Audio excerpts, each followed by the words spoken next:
Hello guys! Magluto tayo ng angko nabe na napakadali lang. Ang ingredients, ayan, angko. And then, soak in a water kelp, ginger, miso, toge, at saka yung gusto ninyong vegetables. Sa akin ay yung inoki, mushroom, tofu, shungiku, leeks, shiitake mushroom or kung ano gusto nyong mushroom, and then napa-cabbage yan. At napakadali lang yan. Ngayon, pinagsama-sama ko na dito yung sake, shoyu, mirin. Pinakukuluan ko ahead of time ang shirataki para matanggal ang amoy. Pati ang angko, ipe-pre-boil natin siya para matanggal ang mga lansa niya. Madali lang, di ba? And then, siyempre tatanggalin nyo siya, itatapon nyo yung tubig. Ngayon, yung liver, ayan, igigisa nyo lang yan. Hanggang sa madurog, dudurugin nyo yan. Notice, dito.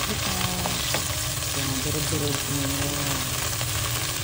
Kasi nagbibigay ng sarap yan sa soup ng angko natin. Alam mo ba, ang angko dito is napakamahal pag hindi na season. Season kasi ngayon, kaya napakamura na. Kaya ganitong season lang ako nakapagluto ng angko dahil sa mamahalin. So, ituro sa inyo para madali. Monkfish siya. Ang pangit na itsura niya guys, pero napakasarap na kainin. Ayan. Kapag ka nadurog ng ganyan, ayan, ganyan ang pagkakaluto niya. Durugin nyo ng durugin, isa-isa, mekos-mekos. Yan, tapos ilagay na ninyo yung luya. Lagyan nyo na ng luya. Tapos halo ulit. Halo dito, halo dyan. Hanggang sa makita ng durug. Kasi liver yan eh, ng fish. Kaya yan, dudurugin nyo lang yan. Ay, dito pala yan. Ilagay nyo na yung luya. Ibig dyan ng luya.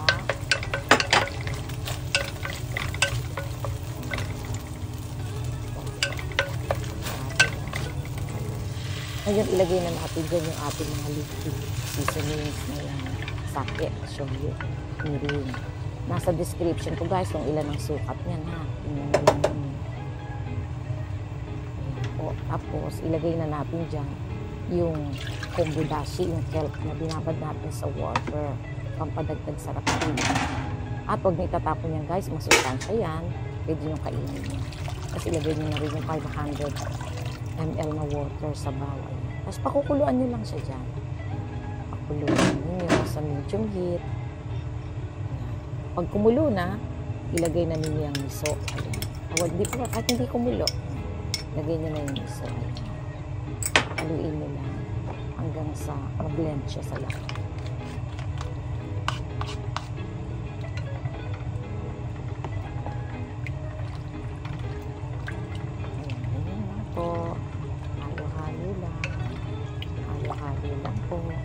Tikman nyo rin kung tama na yung alat. No? Pero kasi ang miso, may alat na yan siya kaya hindi na kailangan dagdagan. At may konti tayo. Tapos yan, ilagay na ninyo yan. No? Yan, mauna yan. Ito konyak o shirataki yan sa kanila. 0 calorie yan guys, masustansya. Kung wala naman kayong ganyan, pwede isotang. Yan, ilagay nyo na ang pre-boiled natin na angko kasi yan ang nagbibigay ng lasa. At napakarami niya collagen guys. Ayan, ilagay lang ninyo. Kayo na bahala kung mapaganda ninyo yung itsura ng inyong natin. Inuuna ko yan para pagkatas niya, dadagdag sarap siya dun sa ating soup. Kaya inuuna siya. Ayan. Ay nga pala, pinatay ko muna yung apoy ha, para ma-design nyo ng maganda yung mga veggies. Ayan. Ayan, ilagay-lagay lang ninyo sa gilid. Paganda, para nakikita ninyo magandang presentation sa natin. So, ayan. Enjoy. Japanese taste. Meron kayang monkfish sa atin. Mamaya, hanapin ko kaya sa Google. Masarap yan.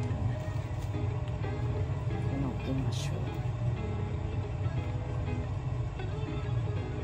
kakaibang mushroom.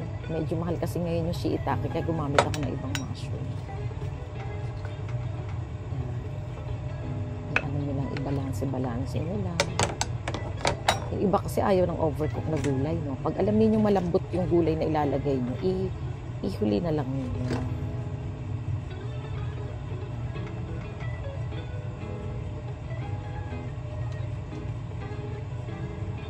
Ayos-ayusin nyo ang tofu para magandang tingnan. Ano? Aba, pag ganyan ang niluto ninyo sa bahay ninyo, naku po, ay only rice ang mangyayari sa inyo. Hindi naman. Kahit yung parang soup yan. Soup lang ninyo, ganyan. Sa dami ng vegetables yan, talagang mabubusog na talaga kayo. Ayan. Ganda ng tingnan, di ba? Ayan po. Ayan po. Alam nyo, trinay ko mag-voice over. Kasi pag habang nagluluto ako, nagsasalita, ang hirap pala. Ayan. Ayan, mukha na siyang nabi, guys. Diba? Parang professional na. At napakasarap. Ayan, tikman na natin. Bye!